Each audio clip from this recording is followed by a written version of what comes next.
Op4 TV, I'm Bill from the BX. I'm here today with Sweet Tea. Sweet Tea is coming to us straight out of Fort Stewart, Third ID. How you feeling? Good. I guess. How many tape tests have you failed that now you want to get out the Army?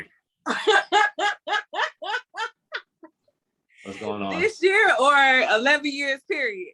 Have you been in 11 years? Yes. Oh yes. My God. Yes, 11 years. I know. You would have been in about 30 by now, but you're like 22 years old. You've been in 11 years. Hey, I just look 22. As long as I look 22, I'm good. I haven't found none recently. But back in the day,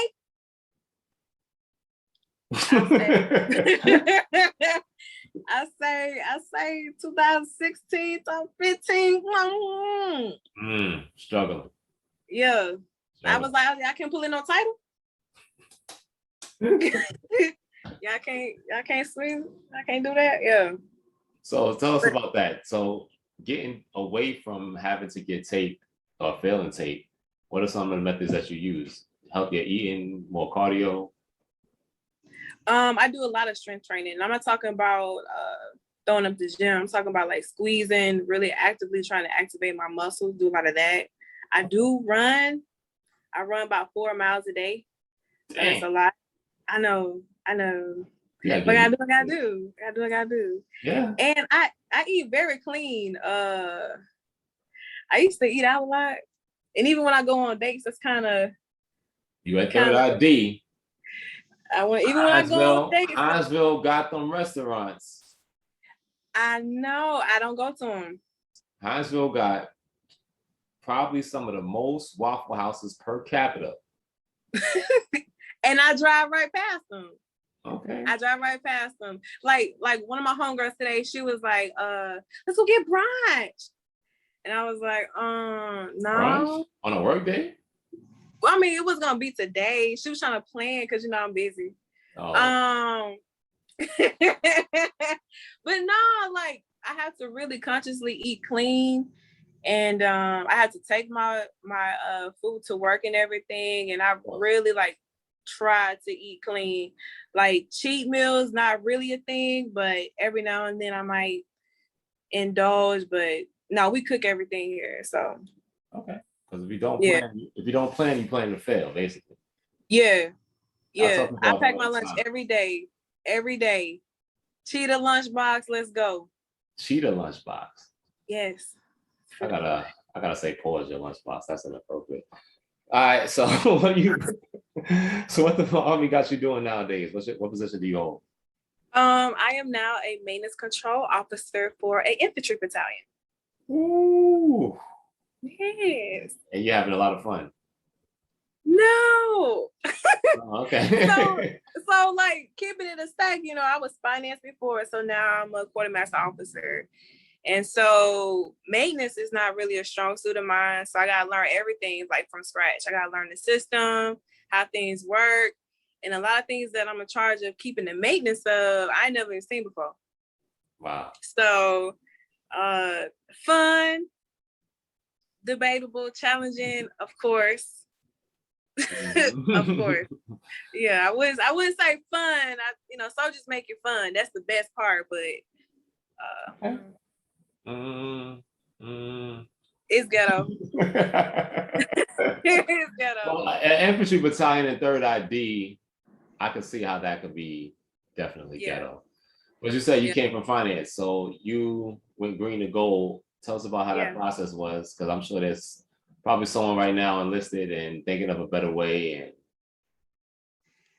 Well, if you can go green to gold, do it. If you don't think you can, do it. Anyway, make the Army tell you no. The process, it wasn't really that bad, honestly. Like, I thought it was gonna be a lot more paperwork, a lot more ripping and running. The pack is fairly easy. I had a lot of support from everybody. I highly recommend you do it. We need more Black officers. Okay. We need diversity. We need all kind of officers, but we need diversity. So if you're thinking about doing it or on the fence, jump over and do it. I don't regret it at all. You need more Black officers in the infantry battalion. In the infantry battalion, that's crazy. I would have never imagined that. Like, well, so okay, this gonna sound so bad, but I gotta say it. So like, I was in a room and I was looking out, and not one person looked like me. Not one person looked. I'm talking about. There was only one female, and she almost out the door, and I was pretty much the only African American person in there. And I was like, dang, like it's really no diversity in here. So it's good to spread that across the room, have some diversity in some places, Like you said, the only other person that looked like you, she's almost out the door, but now you in turn, you ready to leave. You on the fence. I am. The ACFT got you. That leg tuck got you. No, actually, I did 7 today, so you in my business and get out of it. That leg tuck got you. Because you wish your muscles could look. You wish your muscles could do that. You know what I mean? You wish. Leg tuck. You wish. Yeah. Hey, one. Hey, I ain't gonna lie. All you gotta do is one pass. I exceeded the standard. That's 7, I guess. Yeah. How many can you do? Noodle arms? I'm pretty good. I've got 25 in me on any given day. I can do 20 pull-ups. So leg tuck is not that hard. Okay. Well, when you only weigh $140 wet, then I guess it's not. It's a good 190, but whatever. Well, most of it's in your head, but let's need to get more there. What are we talking about? No, I can't call it. I can't call it. So why you want to get out? This is gonna sound so petty. I want my nose ring back. So it's not just the nose ring. It's not just a nose ring. Like I just want to express myself. And being in the military, you have to kind of put a damper on who you are. And a lot of things just don't make sense to me anymore. It is political as an officer, and sometimes I just don't want to play that particular game. Like if somebody makes a dumb decision and you gotta follow an order, as long as it's not illegal and more unethical, you gotta follow suit. So I'm just be like, oh, I just don't want to do the extra dumb stuff. You know what I mean? I want to do my scope of work and go home. You know what I mean? So it's not as fun anymore, huh? It's different. It's different. It's not as fun anymore. Being in the 3rd ID. I too served in the 3rd ID, and what you got to do is you got to find like a circle. You got to have like a circle of friends where y'all can vent to each other, y'all can talk to each other, y'all can bounce ideas off each other, because like you said, going into a room and you look around and you're looking for someone who looks like you, so you can maybe sit together, click up, and that thing that you had when you was enlisted. Because in the finance corps, you got that. As a black woman in the finance corps, there's almost always somebody in the room that looks like you. Always. That's without question. Yeah. So you have to find that outside of work, because looking for that within the infantry battalion is just not gonna happen. The 3rd infantry battalion, the 3rd ID is probably the closest place where it would happen. But no, and I have a hobby. I don't know if you know this, but I picked up skating. You gonna be telling me you were skating out in Korea. You said what? You were skating out in Korea. Yeah, but I was skating before Korea. Really? I just didn't get nice until Korea, but okay. Yeah. Like I even had somebody record me a little bit, so I know I'm getting up there. Okay. So, but no, I love skating. When I want to work out and not work out and have fun workout, that's what I do. It's a release. But you're right. You have to have that circle of friends, but it is hard to have friends who are going to understand you even when they look like you. You know what I mean? So it's It's the constant struggle to stay positive, but it's just, it is what it is. You do what you gotta do your best. Yeah. You know, and try to be that beacon of light for the soldiers that are feeling the same thing. Because I know, like, when we came from Korea, like, you won't believe it. Like, I looked across the room because I was in charge of some people. I ain't gonna say everything, but I saw a soldier that was happy in Korea. He started getting kind of sad, and when I asked him what was going on, he was like, "I don't want to go back." He didn't want to go back, so that's heartbreaking, you know. And I understand. My first tour in Korea was in I landed there. You want to hear the crazy part? I got the anthrax vaccination in Fort Jackson. I landed in Korea in February '98. We ain't gonna talk about what I was doing in '98, but okay. Your parents hadn't even met yet in '98. You better stop.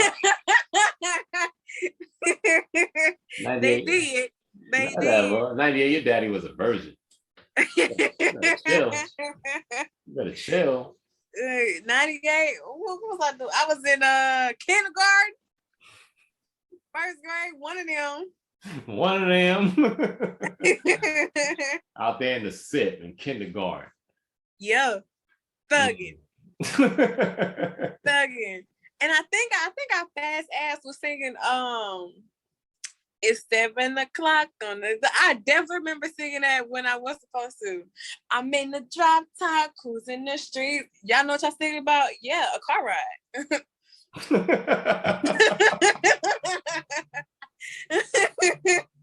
Yeah, we was definitely singing that song. It might have been pre-game, but either way, we was singing that song we weren't supposed to. I remember, good times. That's terrible. Well, here you are now. You're an adult, and you got real life problems, bigger problems than the latest Usher song on your hands. But you handle them with a smile. Let's close this out with something. I don't know. You want to give some positive words to maybe somebody who may be going through the same thing you're going through right now, and is just tinkering as far as whether they want to get out the Army or stay in? Because get out, you got what it takes to do well. Stay in, you got what it takes to do well. It's a win. It's a win-win for you. I appreciate it. You're very welcome. So for somebody that's feeling the same way I'm feeling, I'm going to tell you what I'm going to do. So I'm going to pray. I'm a believer, so I'm going to pray about it. And I'm just going to weigh my options. I probably do a fast to, get some real spiritual cleansing, get some real spiritual guidance. But I'm going to take my time and weigh my decision, because it's not going to be deliberate. It's not going to be quick. It's going to be a deliberate decision. It's going to take my time and plan it out. But if I do get out, I have a plan. I'm not going to get out and just be like, I'm out. What I'm doing? Nope. I'm going to have something lined up. I am degreed. So if you're not in school, make sure you got some credentials under your belt before you get out. But just take your time and just really hone in on who you are and who you want to be. And if getting out is part of that, then do what you got to do. Absolutely. Absolutely. Anybody listening in right now, if you got some more advice for Sweet Tea over here, go ahead and put it in the comments. I'm Bill from the BX. This is the Op4 podcast, Op4 TV. Check us out on your YouTube. Sweet Tea, thank you. Appreciate you. You're a queen. No problem. And we appreciate your time and your energy here and your smile. And we check in with you soon. You're gonna come back, right? Of course.